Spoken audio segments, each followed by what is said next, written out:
Hey everyone, I am Alicia. I am the owner of Beach Girls Glitter and the exclusive vendor of the Magic Marble Swirling Paint. Welcome to CultureCon Virtual. Rebecca and I are going to do a tutorial today showing you how to use the Beach Girls Magic Marble Paint. We are going to dip over a white cup and a black cup. We are also going to go over how you use Counterculture DIY Quick Coat to seal the product and how you finish your product from start to finish. If you have any questions or concerns following this tutorial, please feel free to reach out. You can always ask here within the group, or feel free to join the Beach Girls group. We have tons of tutorials over there as well showing how to use the product. We're always available for one-on-one help, so let us know if you have any questions. Hey ladies, for those that do not know, my name is Rebecca and I help with Beach Girls Glitter that sells the Magic Marble paints. We're going to go ahead really quick and give you a couple of the answers to the frequently asked questions. When people see me post videos of me dipping, what do I use, how do I do this, all those kinds of questions. So first is the recommended temp for your water is between 65 to 70. I like to dip on the higher side. My recommendation for you, if you've never done anything like this, is play with your water temps and see what works really good for you. Find that sweet spot and stick with it. Okay? The other thing is once you have your cup dipped, we typically recommend to wait for 24 hours. Once you wait the 24 hours for your paint to dry, you will wash your cup and stick tight from CCDIY. It's the decontaminant. It's going to get all the nasties off the cup, and then you are going to dry it with a lint-free towel, and you're going to use Quick Coat. Okay? Hello, Ethan. You're going to do 1 to 2 coats of Quick Coat. The dry time of Quick Coat depends on the temperature of your room, so make sure you work fast with it. Okay? If you're in Florida in the garage like me, you need to work fast with it. Okay? It does not have to be on your turner to apply it. You can apply it on your cup. The second most question that I get asked, oh, you want to apply it with your finger, a gloved finger. You do not want to use a brush. I used to do that, and then I started noticing brush strokes being left in it, and it was not a good look. So I don't do that anymore. The second most question that I'm asked is, what is this thing that I dip with? This is a paper towel holder from the dollar store, a football. We've sliced the football. We glue inside of here. This one's probably chock full. Yep, it's got glue in it. Okay. And then your favorite styrofoam drive-through cup. Okay. Do not throw these out.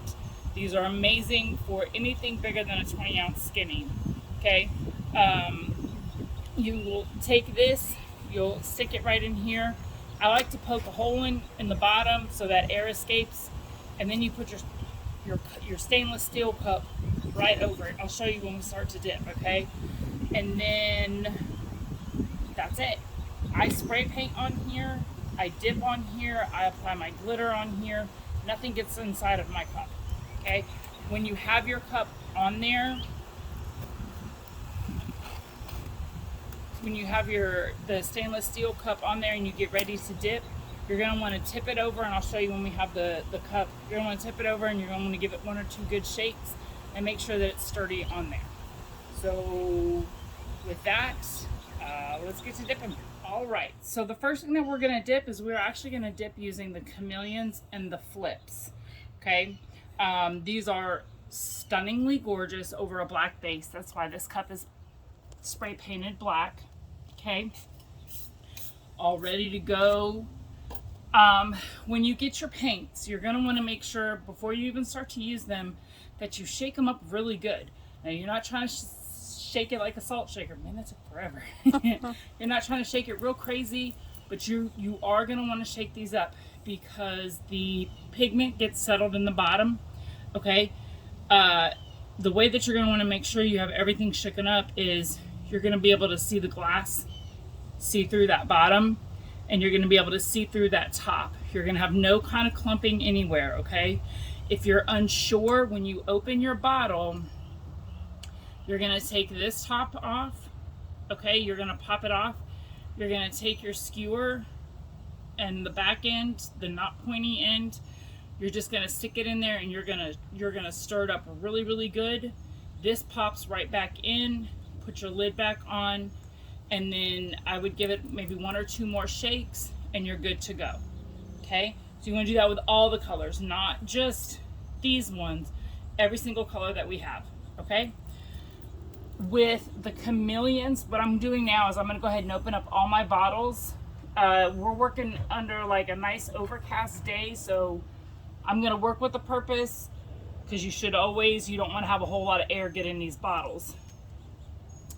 I'm going to open up all of my bottles and get them set up and ready to go. And as I put them in the water, I will tell you what color I'm putting in. The chameleons show basically nothing in the water. That's why it's best to do it over a black base. Okay? Here we go. All right, so the first one I'm using is Randall Boggs. 6. Okay, less is more. Start off with not a lot. That Caribbean Vibes? What is that one? I'm so sorry. Purple Heart. That was Purple Heart. This is Opalite Chameleon. Okay, and when I'm adding my paint, I'm close to the water. You don't want to go way up high because you're going to cause unnecessary bubbles. And then Caribbean Vibes.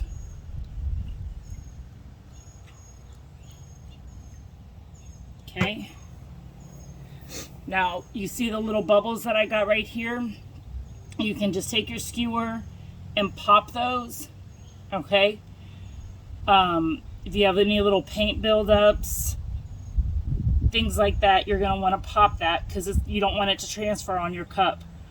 Okay? But again, as you see, she's working fast because the longer you let it set in the water, it will have a tendency to skim up on you. Okay, I am locking my paint into the sides.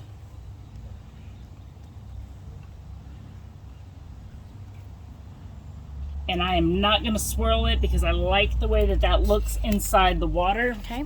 We will show you how to swirl in the next one, but you do not have to if you don't want to. Slow and steady, constant down, and you chase your paint. Chase your paint means you just move your cup to where the paint is in the bucket. Swirl it away, pull it up through clean water. Oh my goodness. You see all those colors coming through.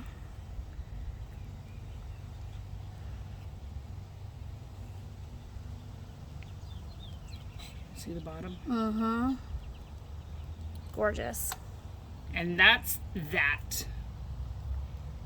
Okay, the water spots that you see, you can just let them sit there. If you want, you just blow them off. Literally, that's all you do. This way. Oh, that's so pretty. It's showing up so good on there. Look at that spot where it's like purple to blue to pink, all in the same streak. Oh, that's gorgeous. Yep. And under epoxy, because I can see colors right here that you guys probably cannot see. Oh no, I can see it. That's Yeah. the Caribbean vibe coming through. It's like a green almost. Mm-hmm. Tilts it back towards me just a little bit. Yep, there it is. You can see it right in here. So under epoxy, it really is going to pick up all of that. It's already picking up. I mean, the shade today was perfect for this. Okay, and then Sorry if you hear the air conditioner. you don't want to let your paints sit out exposed to air. So as soon as you get done and you ooh and ah, put them lids back on. Okay? If you have a paint that solidifies, it turns into like a jelly substance, that typically indicates that there has been too much air that has gotten into your bottles. And unfortunately, once that happens, there is no fixing it, you will have to throw it away and purchase new. So what we're gonna do here is we're gonna go ahead and let this sit up for just a moment. And the reason why we let that sit up is so it can skim up and I'll be able to clean the surface of the water. We'll come back and we'll show you how we clean the surface of the water, because you can see, I know it could be hard to see, but there is definitely paint residue on top of that water. Yeah, you can see the film there. Yeah, and you don't want that. Because now the next one that we're going to do is we're going to be dipping over white. Yes. All right. So we waited a couple of minutes to go ahead and let the paint that was in there skim up. You can take a styrofoam cup. You can reuse this same styrofoam cup over and over and over and over and over again to clean out your buckets. Okay. All you do is you're going to essentially stick it on my hand like this, and you're going to dip it like you would a cup to clean. You stick it in and pull it out. Obviously with the colored paints, it's going to be a lot easier to see it come off. With the chameleons, it's a little hard, so you're really looking for like a film that's on top of the water that you don't, that's what you're wanting to get rid of.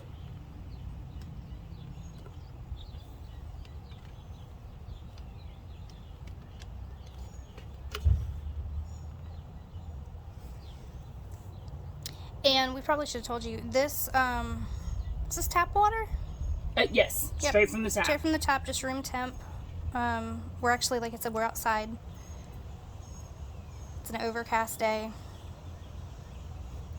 We have not had any issues with the water. All right, so you can see that there is no sort of residual residue on the water. You do want to clean your water after every dip before you dip again. Even if you're using the same colors. That was another big question that kept getting asked at CultureCon. It does not matter if you're using the same colors. If you're dipping a whole entire another cup, you need to clean the water. Now, if you're trying to dip like a foam grip or something like that in an area where you didn't gather all of the paint, then that's fine, because it is something very small. But do know, when you swirl away, there's a thing of film. When you swirl away your paint, okay, you're gonna mess a lot of it up.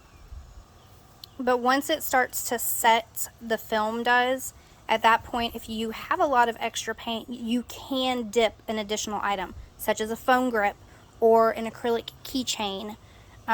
You just do not want to try and dip another tumbler in there, because I assure you there's not going to be enough paint to cover the entire cup. But it's perfect for foam grips, acrylics, smaller items.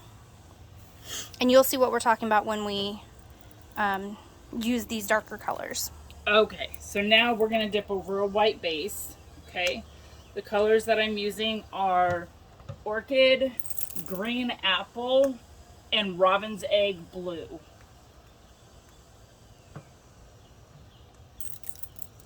Of course, I've already shook these up off camera. One more time, just make sure you don't have any residual oil. Okay. I'm going to go in with Orchid.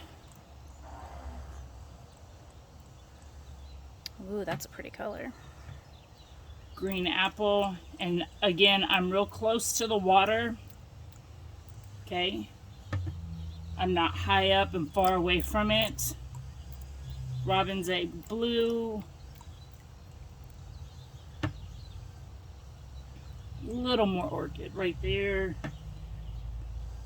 And some green. That should be good to go. Take your skewer. If you have the bubbles like before, pop them or pull them out. Okay. This is what I mean by pulling it out. And then you're going to want to lock your paint into the sides. Which on this, it doesn't really make a difference because our water temperature is really good. So it's not locking. We have a lot of fluid movement, which is what you're looking for when you're dipping. See how smooth that is? So this is swirling it. This is what I did not do on the other cup. You're not wanting to stir cake batter. You're just wanting to help the paint move. And you don't want to go super fast because you will muddle the colors together, and it's not a pretty sight. Okay, here we go. Same thing. Constant motion down, slow, chase your paint.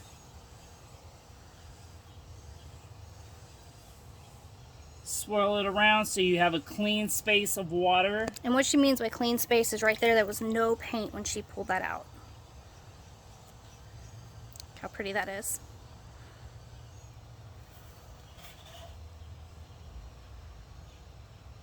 Oh, gorgeous.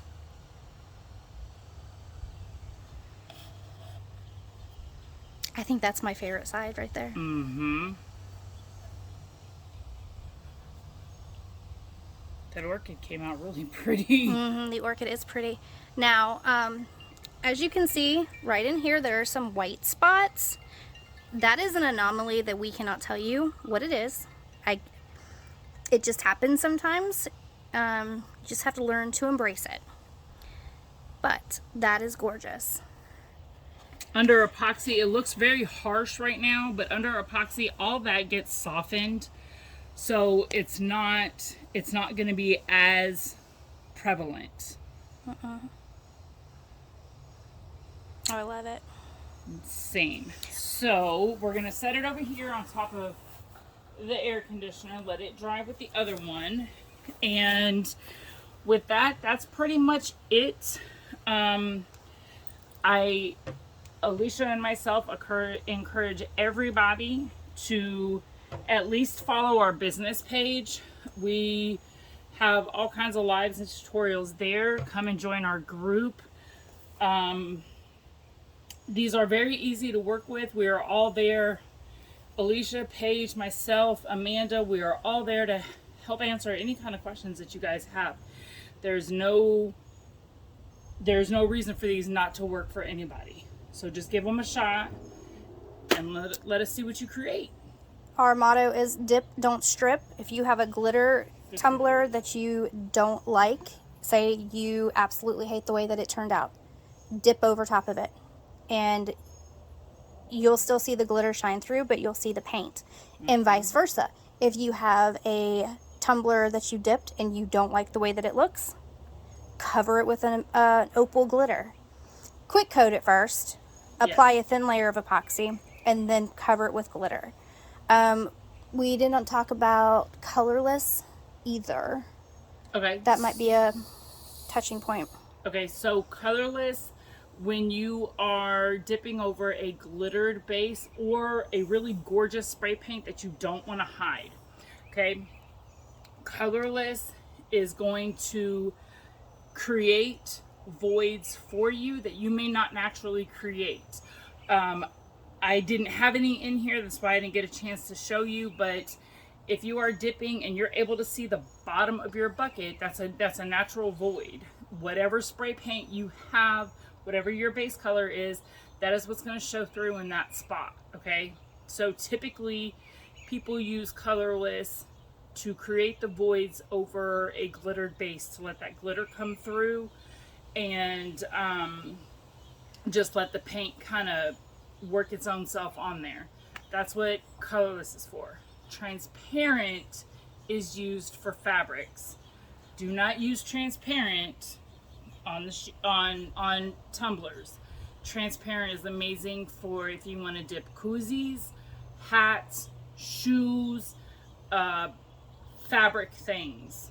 Okay, don't do it even if you're trying to dip a mailbox. Yes, people have done it. Do not use transparent for that. Use colorless. Okay. And the transparent, you can mix in mica powders from your favorite mica vendor to create your own colors. I think that's it. If there is a question that we did not already answer, drop them in the comments, shoot one of us a message, send an email, smoke signals, something, and we will get it all taken care of. All right, I think that's it. If you have any questions, let us know. Bye. Bye.